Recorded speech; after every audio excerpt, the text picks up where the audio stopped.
सतर्क है, जहां जिले के कलेक्टर और एसपी खुद सड़कों पर उतरकर मोर्चा संभाले हैं और लोगों को जागरूक करते नजर आए। वहीं प्रशासनिक अमले और पुलिस बल को देख दुकानदार, ग्राहक और सड़क पर आने जाने वाले लोगों को कोरोना प्रोटोकॉल का पालन कराते भी नजर आए।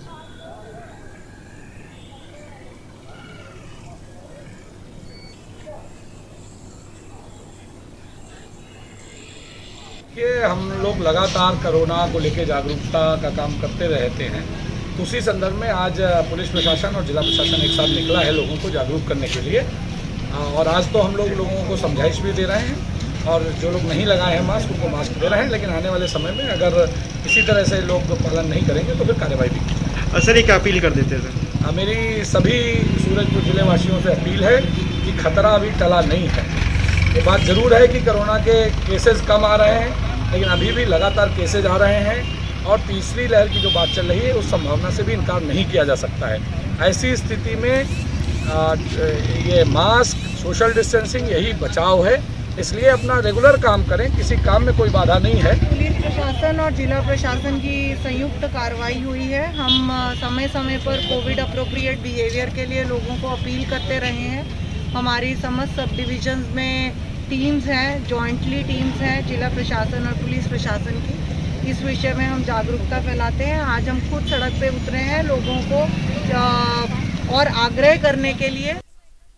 और मध्य प्रदेश के विदिशा से खबर इस वक्त आपको बताने जा रहे हैं।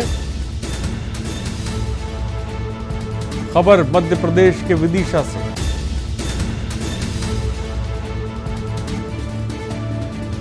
चालीस लोगों के कुएं में गिरने का मामला इस वक्त की बड़ी खबर। मध्य प्रदेश के विदिशा से स्वयं आला अधिकारी घटनास्थल पर पहुंच गए हैं। हल्की मिट्टी होने के कारण मुसीबत बढ़ी है। मंत्री और पुलिस प्रशासन घटनास्थल पर मौजूद है। खबर इस वक्त आपको बता रहे हैं, 40 लोग गड्ढे में गिर जाते हैं। मौत के कुएं से एक और शव बरामद किया गया है। कुएं से अब तक 9 शव बरामद किए गए हैं। गंजबासौदा में घटनास्थल पर पहुंचे मंत्री गोविंद सिंह, एक एक करके शव को बाहर निकाला जा रहा है। अब तक 9 शव को बरामद कर लिया गया है। हमारे साथ हमारे संवाददाता राजा राम इस वक्त फोन लाइन पर अधिक जानकारी के साथ जुड़ गए हैं। राजा राम, 40 लोग जो है वो गड्ढे में गिर जाते हैं। फिलहाल ताज़ा अपडेट इस वक्त इस खबर को लेकर के आया आपके पास? 9 शवों को बाहर निकाला जा चुका है और लगभग 15 शवों की और दबे होने की शंका व्यक्त की जा रही है और 15 घायलों को भी कल रात को ही बाहर निकाल लिया जा चुका है। और अभी वर्तमान में कहें तो अभी तत्काल आर्थिक सहायता के लिए सीएम साहब ने घोषणा की थी। घायलों के लिए 50,000 और जो मृतक थे उनके परिजनों के लिए 5 लाख रुपए का चेक तत्काल आर्थिक सहायता शासन द्वारा उपलब्ध कराई जा रही है। तो अभी विश्वास सारंग जी, स्वास्थ्य मंत्री और परिवहन मंत्री राजपूत जी द्वारा 5-5 लाख के 9 मृतकों के परिजनों के लिए 5-5 लाख के चेक वितरित किए गए हैं और 11 लोगों को 50-50 हजार के, घायल जो थे उनको 50-50 हजार के चेक वितरित किए गए अस्पताल में आकर। राजाराम, इतनी बड़ी तादाद में कैसे लोग गड्ढे में गिर गए और अभी कितने लोग हैं जो गड्ढे में हैं, जिंदा हैं या मृत हैं, इसके बारे में क्या कुछ जानकारी अब तक मिल पा रही है? जो तमाम दर्शक इस वक्त हमारे साथ जुड़ रहे हैं, मैं उनके लिए जानना चाहूँगा। राजाराम, एक बार बताएं कि ये हादसा कैसे हुआ था। असल में दर्शकों को मैं भी बताना चाहता हूँ, सच्चाई जो सामने बाद में निकल के आई है कि एक बच्चा उस कुएं में गिर गया था। उसके भाई ने आवाज लगाई कि मेरा भाई कुएं में गिर गया है। तो गांव के और जो आसपास के ग्रामीण लोग थे तो वे दौड़ के आए उस कुएं के पास। तो कुएं के आसपास संख्या ज्यादा हो गई थी। ज्यादा संख्या होने की वजह से कुएं के गनमन दबाव ज्यादा बढ़ गया भोजन का, जिसकी वजह से कुआं धंस गया और सभी के सभी लोग उसमें समा गए। तो राजाराम, अभी कितने शवों को निकालना अभी बाकी है?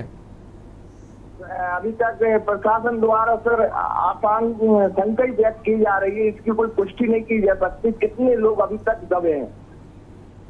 ठीक है, लगभग 15 लोगों की अभी संख्या व्यक्त की जा रही है। 15 से 20 लोग अभी भी उस गड्ढे में मौत के कुएं में दबे हुए हैं।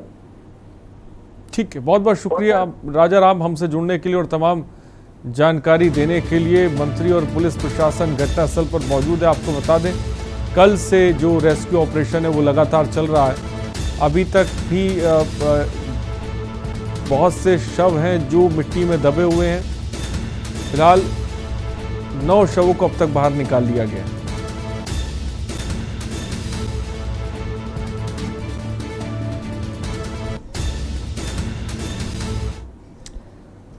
और यहां पर रुकते हैं ब्रेक के लिए, जल्द हाजिर होंगे। आप देख रहे हैं के न्यूज, खबरों का सारथी। कहाँ जा रहे हो? दुकान पर बैठो और उसे आगे बढ़ाओ। पापा, दुकान आगे बढ़ाने के लिए मुझे दुकान पे बैठने की जरूरत नहीं है। बस बातें करवा लो इनसे।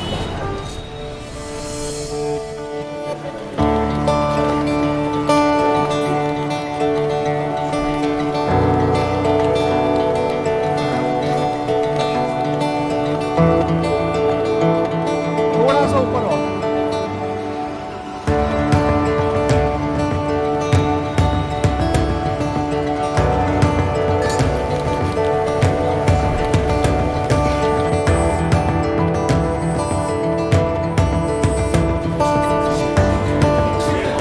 लो जी मैडम, आपके 4 किलो लड्डू। बेटा इनके लड्डू पैक कराओ। क्यों पापा, बढ़ गई ना दुकान आगे? हाँ बेटा, अब तक सबकी खुशी के लिए मिठाई खिलाई है, मगर आज अपने बेटे के हुनर के लिए खुद खाऊंगा। जब खिलकर निकलता है स्किल तो सलाम करता है हर दिल। DSEU, इंडिया की पहली स्किल एंड एंटरप्रेन्योरशिप यूनिवर्सिटी, जहां ऐसे कोर्सेज में हैं डिग्रीज और डिप्लोमास जो बेटर फ्यूचर की ओर ले जाएंगे आपको।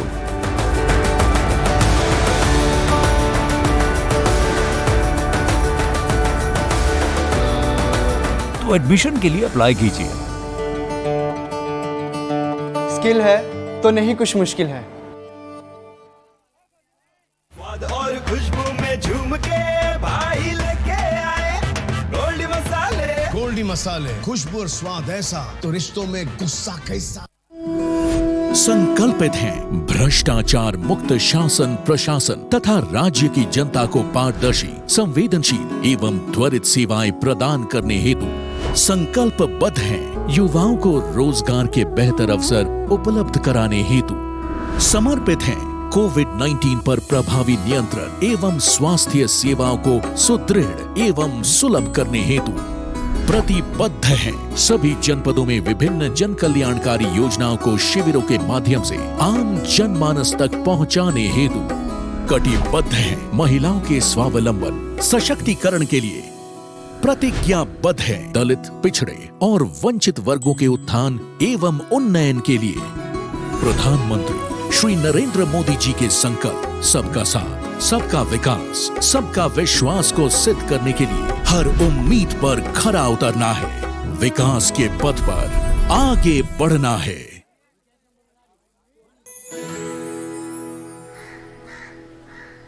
अब हारने के लिए तैयार हो जा चुटकी।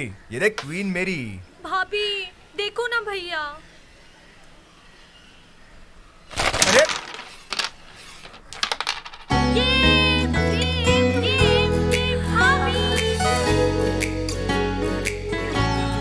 पिटारा खजाना खास पलों का। जुबान के लिए उड़ चला गैरों की जमीन पर, खुशबू अपने पन की ढूंढता औरों की जमीन पर। मेरी माटी की ये जुबान, मेरी माटी की ये जुबान है मुझसे दूर मिलो दूर, पर ये दिल है कि चख रहा है उन्हीं अल्फाजों का नूर नूर और नूर। दूर कितना भी जा, इस जुबान से दूर ना जा पाओगे। विमल, बोलो जुबान केसरी। आप देख रहे हैं के न्यूज, खबरों का सारथी। ब्रेक के बाद आपका स्वागत है। मुख्यमंत्री शिवराज सिंह चौहान के साथ डॉक्टर नरोत्तम मिश्रा विदिशा जिले के गजबा सौदा के लाल पठार में हुए हादसे के बचाव कार्यों की वल्लभ भवन के सिचुएशन रूम से गृह और आपदा प्रबंधन के उच्च अधिकारियों के साथ घटनास्थल की मॉनिटरिंग की। मुख्यमंत्री ने घटनास्थल से वीडियो कॉन्फ्रेंसिंग के माध्यम से विश्वास Sarang, commissioner IG, collector, SP सहित एनडीआरएफ और एसडीआरएफ की टीम के बचाव कार्यों की जानकारी ली। साथ ही सीएम ने अस्पताल में उपचाररत मरीजों से चर्चा भी की और उन्हें आश्वस्त भी किया।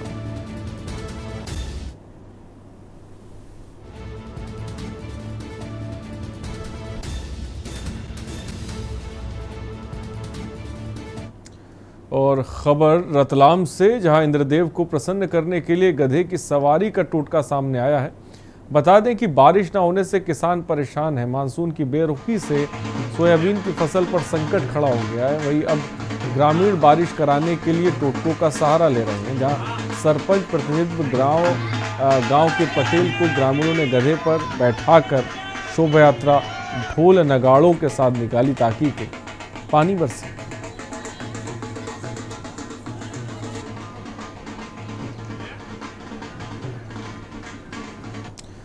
और प्रदेश के राजस्व और परिवहन मंत्री गोविंद सिंह राजपूत भिंड का जिले के प्रभारी मंत्री बनने के बाद पहली बार आगमन हुआ। शहर में प्रवेश होने के बाद दबूहा मोड़ पर बीजेपी के पूर्व विधायक नरेंद्र सिंह कुशवाहा ने अपने कार्यकर्ताओं के साथ मिलकर उनका स्वागत किया। उनके साथ नगरीय प्रशासन मंत्री ओपीएस भदौरिया भी साथ थे। इस दौरान मंत्री ने जिला पंचायत के सभागार में पहुंचकर क्राइसिस मैनेजमेंट की बैठक ली और मीडिया से रूबरू भी हुए।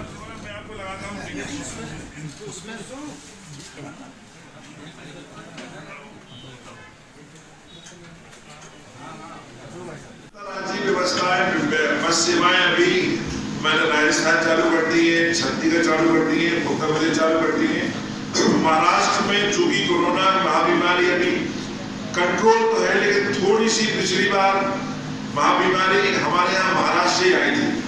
अभी महाराष्ट्र की कल बस वाले हमसे मिले थे, तो मेरा सोचना था कि उनको कुछ रियायत दें, लेकिन अभी 31 तारीख तक के लिए महाराष्ट्र बॉर्डर को हमने सील करके रखा है। कौन बसें नहीं चलेंगे, बाकी जगह फ्री है।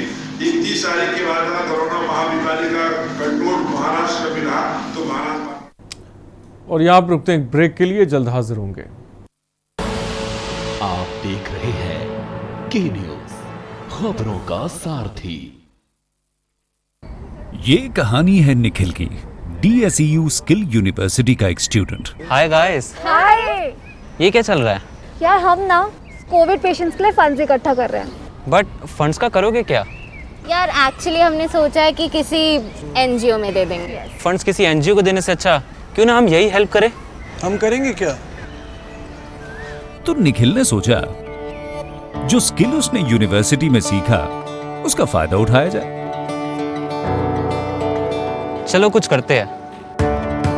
फिर सोसाइटी प्रेसिडेंट से करके बाद उसने की शुरुआत। Let's do it.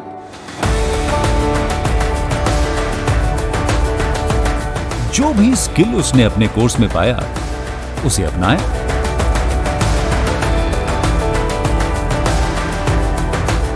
और फिर सोसाइटी के लिए खोल दिया कोविड वार्ड।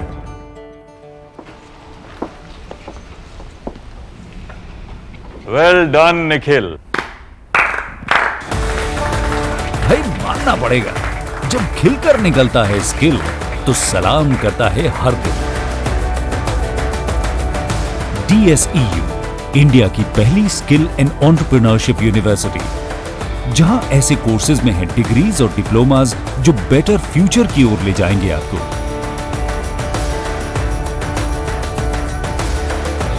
तो एडमिशन के लिए अप्लाई कीजिए।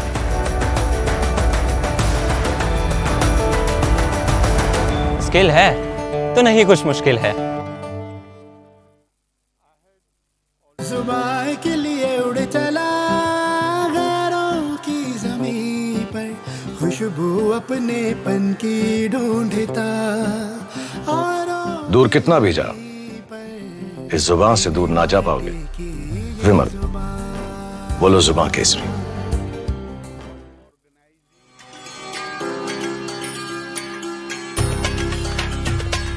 उत्तराखंड सरकार ने कोरोना संक्रमण एवं अन्य बीमारियों में अपने माता पिता या संरक्षक को खो चुके बच्चों की देखभाल, उनके पुनर्वास और चल अचल संपत्ति की सुरक्षा के लिए अपना हाथ आगे बढ़ाया है और वात्सल्य योजना का ऐलान किया है, ताकि लाचारी में न गुजरे इनका एक भी पल और संवारा जा सके आने वाला कल। मुख्यमंत्री वात्सल्य योजना में शामिल बच्चों का भविष्य सुरक्षित बनाने के लिए राज्य सरकार ने सभी जरूरी प्रावधान किए हैं। वात्सल्य योजना के अंतर्गत उत्तराखंड में 1 मार्च 2020 से 31 मार्च 2022 तक की अवधि में माता पिता की कोरोना अथवा किसी अन्य बीमारी से मृत्यु हो जाने पर बच्चों को इस योजना के अंतर्गत सहायता प्रदान की जाएगी। वो बच्चे भी लाभार्थी होंगे जिनके माता पिता की मृत्यु पहले हो चुकी है और अब उनके संरक्षक की भी मृत्यु हो गई है।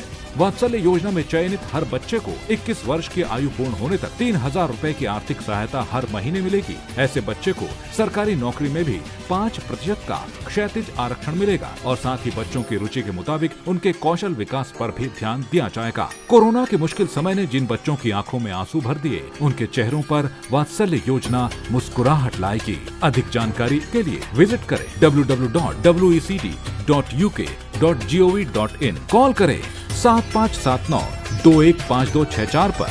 कोरोना में जो बच्चे हुए अनाथ, उत्तराखंड सरकार थामेगी उनका हाथ। स्वाद और खुशबू में झूम के भाई लेके आए गोल्डी मसाले। गोल्डी मसाले, खुशबू और स्वाद ऐसा तो रिश्तों में गुस्सा कैसा।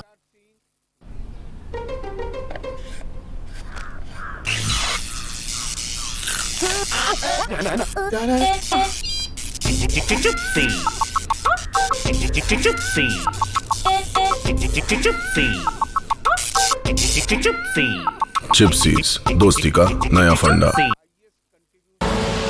आप देख रहे हैं के न्यूज, खबरों का सारथी। ब्रेक के बाद आपका स्वागत है। खबर रीवा के जमोड़ी थाने के धेम गांव से, जहां सोन नदी के किनारे मिला 35 वर्षीय महिला का निवस्त शव। वहीं ग्रामीणों ने दुष्कर्म के बाद हत्या की आशंका जताई है। वहीं मामले की जांच पुलिस कर रही है।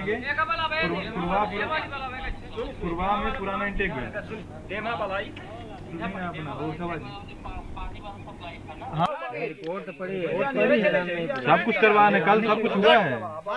पहुंच गए वहाँ जगह स्थल पे। आप वहाँ से देखिए, वहाँ से आप पुराने इंटेक बिल में आएंगे। और शिवराज सरकार में महिला सुरक्षा की लगातार पोल खुलने के बाद भी शिवराज सरकार महिलाओं की सुरक्षा के प्रति गंभीर नजर नहीं आ रही है। महिलाओं के साथ साथ मासूम बच्ची भी मंचलों की वजह से अपनी जान गंवा रही है। ऐसा ही एक मामला सामने आया, जहां तेंदुगढ़ क्षेत्र के ग्राम पंचायत गवारी में विधवा महिला अपने बच्चों को मेहनत मजदूरी करके किसी तरह पाल रही है। अपनी लड़कियों को पढ़ा लिखा कर कुछ बनाना चाहती थी। ग्राम गवारी में रहने वाले कुछ मंचले लगातार 12वीं की कक्षा में पढ़ने वाली छात्रा को शारीरिक संबंध बनाने के लिए लगातार प्रताड़ित कर रहे थे। कभी मोबाइल पर अश्लील मैसेज के द्वारा तो कभी स्कूल आते जाते रास्ते में रोककर शारीरिक संबंध बनाने के लिए मजबूर कर रहे थे। पीड़िता ने पूरी घटना अपनी मां और बड़ी बहन को बताई और उपेंद्र राजपूत, अंकित दशरथ और छात्र को मैसेज के माध्यम से शारीरिक संबंध बनाने के लिए प्रताड़ित कर रहे थे। के न्यूज़ संवाददाता से बात के दौरान थाना प्रभारी ने बताया कि जांच के आधार पर कार्रवाई की जाएगी।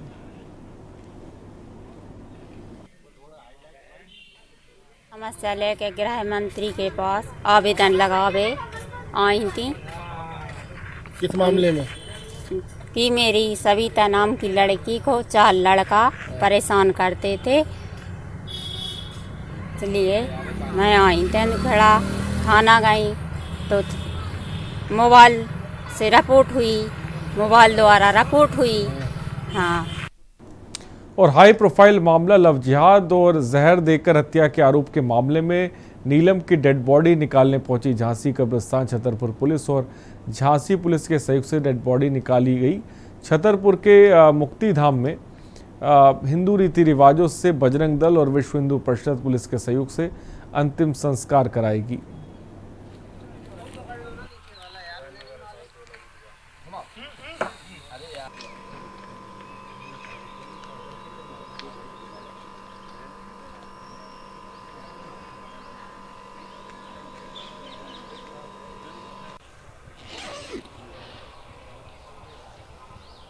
4 घर के लोग आ जाओ।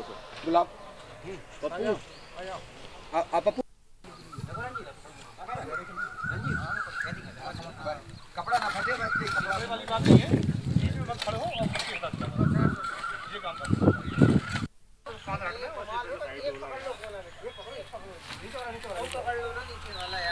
नीलम अहिरवार जी की मृत्यु का मामला था, उसमें छतरपुर पुलिस की विशेष टीम गठित की गई थी। अभी हमारा झांसी प्रशासन के साथ समन्वय स्थापित है और वहाँ पर उनकी जो बॉडी है उसको रिकवर करने की कोशिश जारी है। उसके बाद जो भी होगा पीएम कराया जाएगा, जो भी तथ्य सामने आएंगे उसके हिसाब से बॉडी रिकवर कराई जा रही है, मगर कायम हो चुका है इस पर, और उसके बाद जो भी तथ्य होंगे उसके हिसाब से कार्रवाई। कोरबा में कॉलेज छात्राओं के द्वारा कोविड-19 के तहत ऑनलाइन पढ़ाई के अनुसार ऑनलाइन एग्जाम की मांग शिक्षा मंत्री के नाम कलेक्टर महोदय को ज्ञापन सौंपा गया। वहीं डीएल परीक्षार्थियों का कहना है कि हमारी क्लास ऑनलाइन हुई, जिसके चलते हम चाहते हैं कि हमारी भी परीक्षा ऑनलाइन हो। जैसी पढ़ाई वैसी परीक्षा की नीति के तहत शिक्षा मंत्री के नाम कलेक्टर महोदय को ज्ञापन सौंपा गया।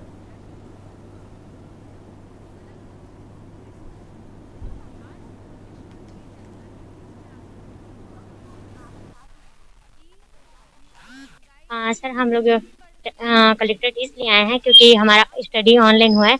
हम लोग चाहते हैं कि ऑनलाइन एग्जाम भी हो हम लोग का, क्योंकि हम लोग जब पढ़ाई कर रहे हैं ऑनलाइन, हम लोग को कोविड-19 का डर है, तो ऑफलाइन एग्जाम होगा तो हम लोग को भी तो डर होगा ना कि कोविड-19 हो जाएगा करके, है ना।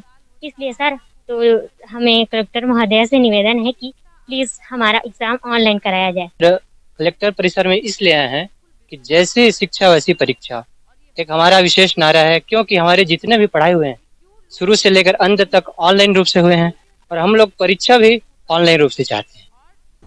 और छत्तीसगढ़ जिले के राजानंद गांव में कोरोना की तीसरी लहर ने दस्तक दे दी है। पुलिस प्रशिक्षण स्कूल में प्रशिक्षण लेने पहुंचे 626 जवानों को सैंपलिंग ली गई, तो इनमें से 35 जवानों की रिपोर्ट पॉजिटिव आने से हड़कंप मच गया। संक्रमण की रफ्तार कम होने के बीच ऐसी खबरें आने से प्रशासन की भी नींद उड़ गई है। कलेक्टर तारन प्रकाश सिन्हा ने आपातकालीन बैठक बुलाकर स्थिति को कंट्रोल करने की प्लानिंग की है।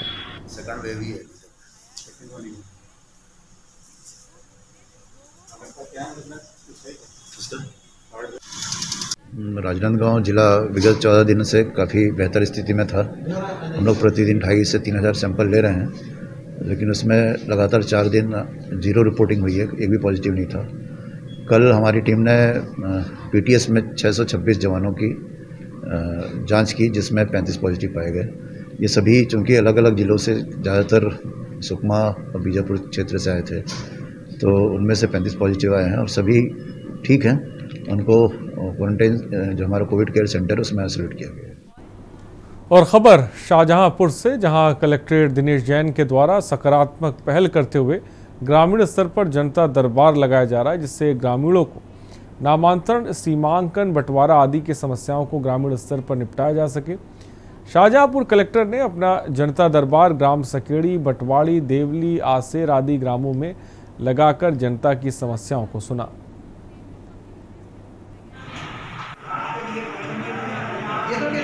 बड़ा अभियान राजस्व संबंधी समस्याओं के लिए ये अभियान चल रहा है, जिसमें कि ये पूरा पोलाय तहसील के जितने भी गांव हैं, उन गांवों में हमारे जो राजस्व अधिकारी हैं, पटवारी, राजस्व निरीक्षक, नायब तहसीलदार, तहसीलदार और डिप्टी कलेक्टर्स, इन सारे लोगों की हम लोगों ने 4 टीमें बनाई हुई हैं।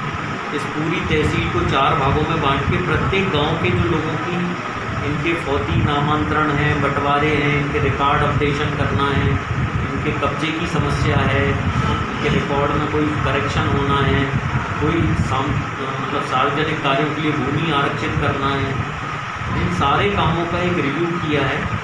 जीर्णशीर्ण भवनों को अलग करना है, जो भवन बन गए हैं उनको राजस्व रिकॉर्ड में चढ़ाना है। तो कुछ इंडिविजुअल लोगों की भी अपनी अपनी समस्याएं रहती हैं कि इतने साल से हो नहीं पाया और वो सरकारी दफ्तरों के चक्कर लगाएं, बार बार जाएं, तो उसमें उनको पता नहीं होता है कि ये काम किस प्रक्रिया से होगा।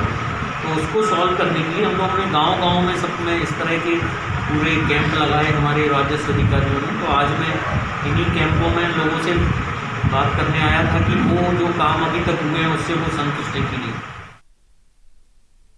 रुकते एक ब्रेक के लिए, जल्द हाजिर होंगे। आप देख रहे हैं के न्यूज़। खबरों का सारथी।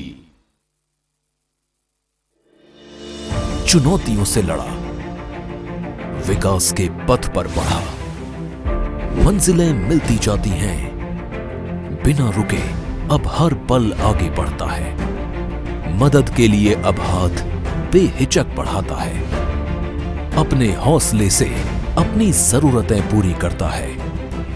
उत्तर प्रदेश ने विकास के लिए अपने प्रयासों को रुकने नहीं दिया, जारी रखा, तेज गति से आगे बढ़ाए। विकास की बुनियाद में है आत्मनिर्भरता। जन जन के हित से अब हर फैसला जुड़ा होता है। नई सोच है, नया नजरिया है, हर दिन यहाँ कुछ नया होता है। हम सबको लक्ष्य को प्राप्त करने की ओर निरंतर आगे बढ़ना है और उस लक्ष्य के प्रति निरंतर किए गए प्रयास का परिणाम है कि हर एक क्षेत्र में आज उत्तर प्रदेश आगे बढ़ रहा है। तस्वीर बदल रही है और तकदीरें भी। यहाँ बदलाव अब सबको महसूस होता है। हर किसी का हुनर अब चमकता है। अपनी शक्ति का एहसास अब सबको होता है। एकजुट हैं अब सभी, क्योंकि समर अभी शेष है। ये नए भारत का नया उत्तर प्रदेश है।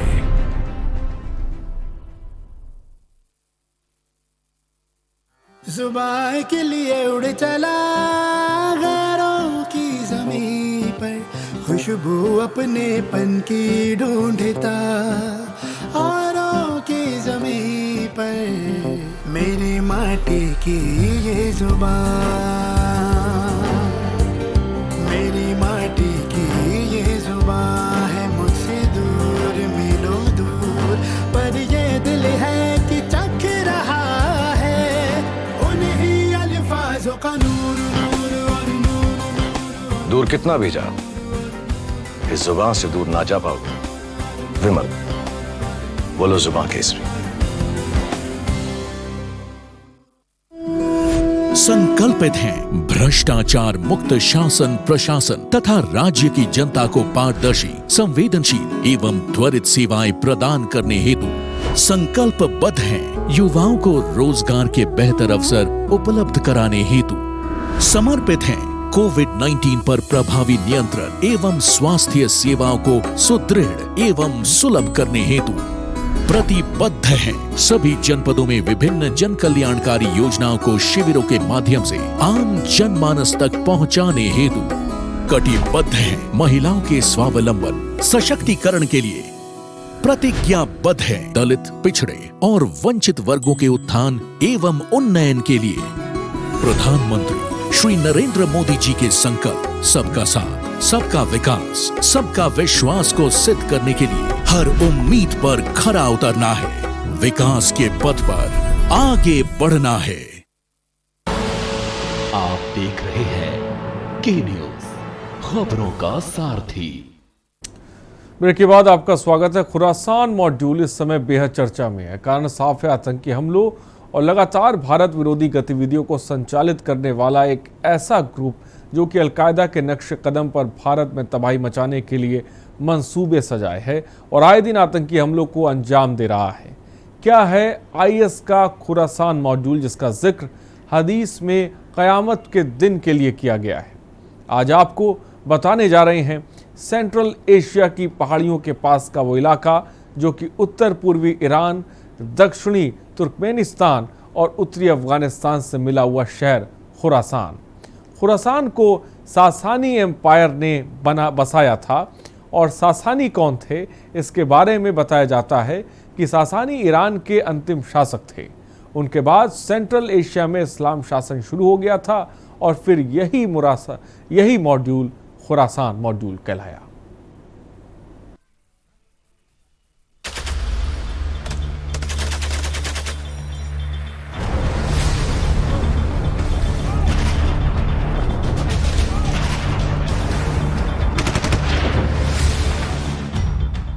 इस पूरे सीजन में खुरासान की लोकेशन पूर्वी है। इसी वजह से खुरासान को सूरज की धरती कहते हैं। हदीस में भी खुरासान का जिक्र है। हदीस यानी इस्लाम के पुरखों के जीवन, उनके रहन सहन और सोच के हिसाब से इस्लाम का तौर तरीका बताने वाली धारा। हदीस में लिखा है, जिस रोज खुरासान से काले परचम निकलेंगे वही कयामत का दिन होगा। खुरासान की सीमाएं 3 देशों को छूती हैं। खुरासान एक बार फिर सुर्खियों में है। वजह दिल्ली से 2 गिरफ्तारियां। इन पर आरोप है एंटी-CAA प्रोटेस्ट को भड़काने का और शक है ISIS के खुरासान मॉड्यूल से जुड़े होने का। इसके साथ ही यूपी की राजधानी में प्रेशर कुकर से ब्लास्ट का आतंकी खुलासा और आतंकियों की गिरफ्तारी। खुरासान इलाके के कुछ लड़ाकों ने मिलकर मार्च 2012 में खुरासान लड़ाकों की छोटी सी फौज तैयार की थी। शुरुआत में खुरासान लड़ाके आतंकवादी संगठन अल-कायदा के एक सपोर्टिंग यूनिट के तौर पर काम करते थे। 2014 से जैसे जैसे सीरिया और आसपास के इलाकों में IS का असर बढ़ा, खुरासान का इसके प्रति झुकाव भी बढ़ा। नतीजा ये हुआ कि 2014 के अंत तक खुरासान लड़ाके ISIS के मॉड्यूल यानी इसका हिस्सा बन चुके थे। ISIS के खुरासान मॉड्यूल यानी ISIS के भारत के लिए खतरा है खुरासान मॉड्यूल। आतंकियों को ट्रेनिंग देकर भेज रहा आतंक के रास्ते। भारत में आतंकी घटनाओं को दे रहा अंजाम। 3 देशों की सीमाओं से घिरा है खुरासान शहर। खुरासान के लड़ाकों ने बनाया आतंकी ग्रुप। 2012 में खुरासान में लड़ाकों की फौज तैयार हुई। 2014 तक खुरासान ISIS मॉड्यूल से जुड़ गए थे। ISIS के करीब 20 मॉड्यूल सक्रिय हैं। इनमें से सबसे खतरनाक है ISIS के। अमेरिका के लिए भी खुरासान सबसे बड़ी चिंता। साउथ एशिया में खुरासान का नेटवर्क सबसे मजबूत। ISIS के पास करीब 4000 लड़ाके। खुरासान एक बार फिर सुर्खियों में है। वजह दिल्ली से 2 गिरफ्तारियां। इन पर आरोप है एंटी-CAA प्रोटेस्ट को भड़काने का। शक है ISIS के खुरासान मॉड्यूल से जुड़े होने का। अमेरिका की नेशनल काउंटर टेररिज्म सेंटर के पूर्व डायरेक्टर रसेल ट्रेवर्स बताते हैं कि ISIS के करीब 20 मॉड्यूल हैं, लेकिन इनमें से सबसे खतरनाक है ISIS के। अमेरिका के लिए भी खुरासान सबसे बड़ी चिंताओं में से एक है। साउथ एशिया में खुरासान से मजबूत नेटवर्क किसी का नहीं है। ISIS के पास करीब 4000 लड़ाके हैं। साथ ही इन्हें आसपास के इलाकों से भी पूरा सहयोग मिलता है। रसेल ने यह जानकारी अमेरिका की सीनेट में भी दी थी, जब उनके भारतीय मूल की सीनेटर मैगी हसन ने ISIS के से जुड़ा सवाल किया था। सबसे अहम बात यह है कि खुरासान मॉड्यूल के पास 5 से 6 साल उम्र तक के कई बच्चे भी हैं, जिनका कुछ साल ब्रेन वॉश करने के बाद उन्हें हथियार थमा दिए जाते हैं। खुरासान के बारे में कभी कोई बात खुलकर आ ही नहीं पाती है। अलग अलग हिस्सों में इनकी अलग अलग पहचान है।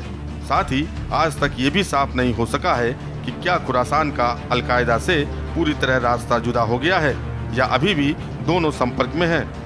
दरअसल सीरिया में एक जबात उल नुसरा नाम का मिलिटेंट ग्रुप एक्टिव है।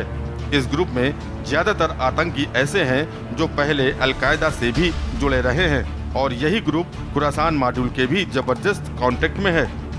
अब यहीं से शक गहराता है कि जब एक ही ग्रुप अल-कायदा और खुरासान दोनों से कांटेक्ट में है, तो कैसे ये मान लिया जाए कि खुरासान और अल-कायदा आपस में कांटेक्ट में नहीं है। यूपी के लखनऊ में मार्च 2017 में सुरक्षा बलों ने आतंकी सैफुल्ला को मार गिराया था, जो ISIS के खुरासान मॉड्यूल का सदस्य था और कानपुर का रहने वाला था। इसके बाद रविवार को राजधानी लखनऊ में भी इसी गुट के सदस्यों को असलहों और विस्फोटकों के साथ गिरफ्तार किया गया। धीरे धीरे आतंकियों की बढ़ती गतिविधियों पर सुरक्षा एजेंसियां लगातार निगाहें रखे हुए हैं और आतंकियों के नापाक इरादों को फेल करती रही हैं। लेकिन जब तक इन आतंकियों का समूचा सफाया नहीं हो जाता, खतरा बरकरार रहेगा। प्रबुद्ध सिंह चौहान, स्पेशल डेस्क, के न्यूज इंडिया।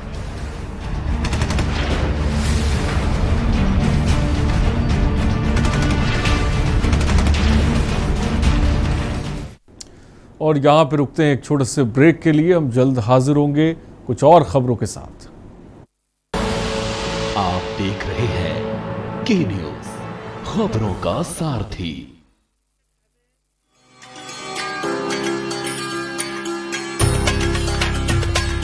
उत्तराखंड सरकार ने कोरोना संक्रमण एवं अन्य बीमारियों में अपने माता पिता या संरक्षक को खो चुके बच्चों की देखभाल, उनके पुनर्वास और चल अचल संपत्ति की सुरक्षा के लिए अपना हाथ आगे बढ़ाया है और वात्सल्य योजना का ऐलान किया है, ताकि लाचारी में न गुजरे इनका एक भी पल और संवारा जा सके आने वाला कल।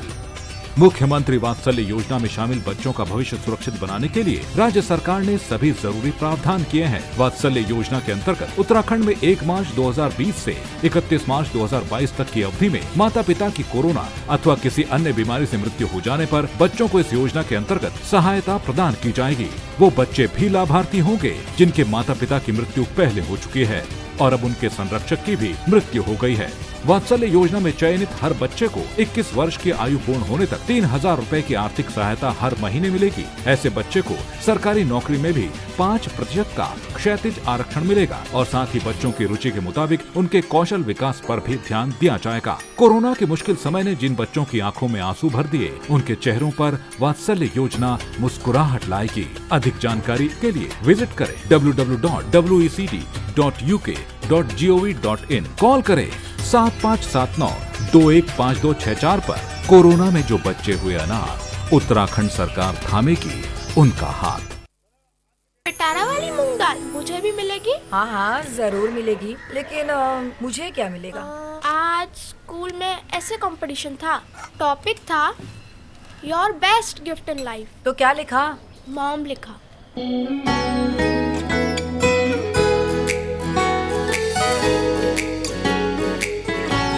पिटारा, खजाना खास पलों का।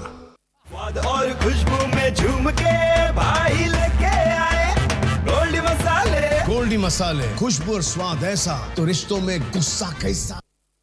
जुबान के लिए उड़ चला गैरों की ज़मीं पर, खुशबू अपने पन की ढूंढता। और दूर कितना भी जाओ, इस जुबान से दूर ना जा पाओगे। विमल, बोलो जुबान केसरी। आप देख रहे हैं के न्यूज, खबरों का सारथी। ब्रेक के बाद आपका स्वागत है। गोवा में प्रशासन की तरफ से तमाम कोशिशें की जा रही हैं। 3 पोकलेन मशीनें मलबे को निकालने के लिए लगाई गई हैं। प्रदेश सरकार के 2 मंत्री मौके पर मौजूद हैं, जो पल पल की अपडेट के साथ सीएम को वो अपडेट दे रहे हैं। रेस्क्यू ऑपरेशन 24 घंटे से ज़्यादा का वक्त अब तक हो चुका है। इसके बावजूद भी रेस्क्यू ऑपरेशन लगातार जारी है और भी शवों को निकालने की आशंका जताई जा रही है। आपको बता दें, गजबा सौदा में 40 लोग मट्टी के नीचे दब गए हैं, जिनको निकालने के लिए लगातार रेस्क्यू ऑपरेशन जारी है।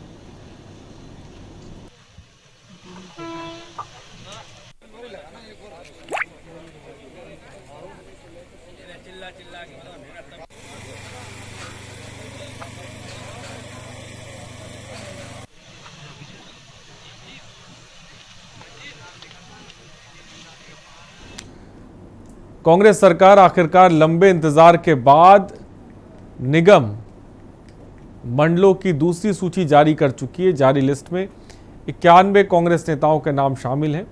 लंबे समय से सूची अटकी थी, जिसे अब आला कमान की मुहर लगाने के बाद जारी कर दिया गया है।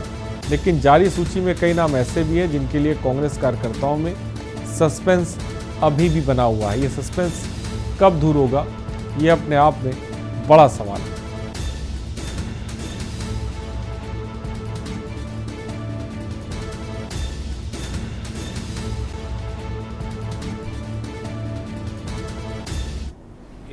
बानवे लोगों का अभी कल ही जारी हुआ है और ये ऐसे हमारे साथी हैं जिन्होंने संघर्ष के दिनों में कांग्रेस के झंडा लेकर के भारतीय जनता पार्टी के कुशासन के खिलाफ लड़ाइयाँ लड़ी थी और आने वाले समय में तीसरी सूची भी बहुत जल्दी जारी हो जाएगी।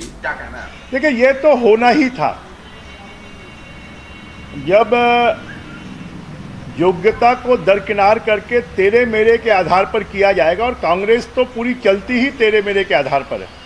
जितने बड़े नेता हैं, सब बड़े नेताओं ने आपस में सब पद बांट लिए हैं। जो योग्य लोग हैं, जो अच्छे कार्यकर्ता हैं, जिनका अधिकार था, जब उनके साथ में अन्याय होगा, और कांग्रेस में तो योग्यता की कोई कीमत नहीं है। बिल्हा थाना क्षेत्र अंतर्गत गांव के पीड़ितों ने 15 तारीख की रात थाना पहुंचकर रिपोर्ट दर्ज कराई कि दोपहर 2:30 पर अपनी बहन के साथ गांव से मंगला जा रही थी। इसी दौरान उसनहा नाले के पास 5 लोग और 2 नाबालिग मिले थे। सभी लोगों ने गंदी मानसिकता से कुछ लड़कों ने पीड़िता के साथ बलात्कार किया, जिसमें से 2 लड़के जिसे कह सकते हैं मौका पाते ही फरार हो गए। पीड़िता किसी तरह अपने आप को उनके चंगुल से छुड़ाकर वहां से निकली और सारी बातें परिवार के लोगों को बताई। फिलहाल लड़कों को गिरफ्तार कर लिया गया है।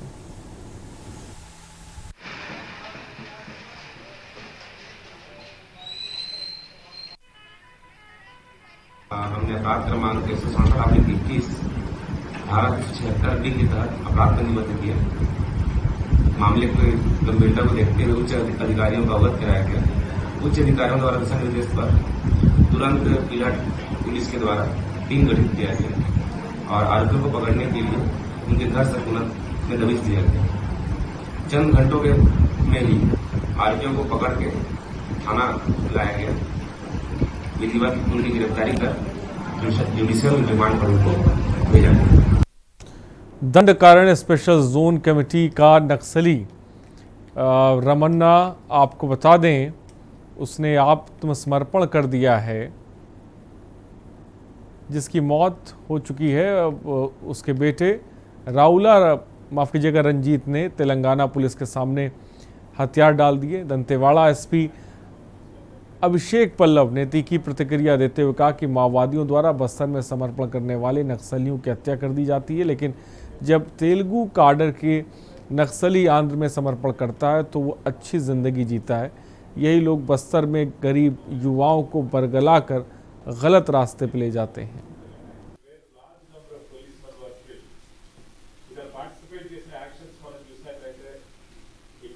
तेलंगाना में रमन्ना, जो कि पहले Dandakaranya special zone committee secretary थे, उनके पुत्र रंजीत ने जाके आत्मसमर्पण किया। ये बड़ी विडंबना है कि नक्सलियों ने एक बड़े तेलुगु काडर के बेटे को सरेंडर करने का परमिशन दिया, जबकि काफ़ी सारे बस्तरिया युवक हैं जिनको कि ब्रेन वॉश करके यही तेलुगु काडर जबरन भर्ती करते हैं और जब वो वापसी की कोशिश करते हैं तो उनकी जो है हत्या कर देते हैं, उनकी पिटाई कर देते हैं। और देश डेली में फिलहाल इतना ही। बने रहिए हमारे साथ। नमस्कार।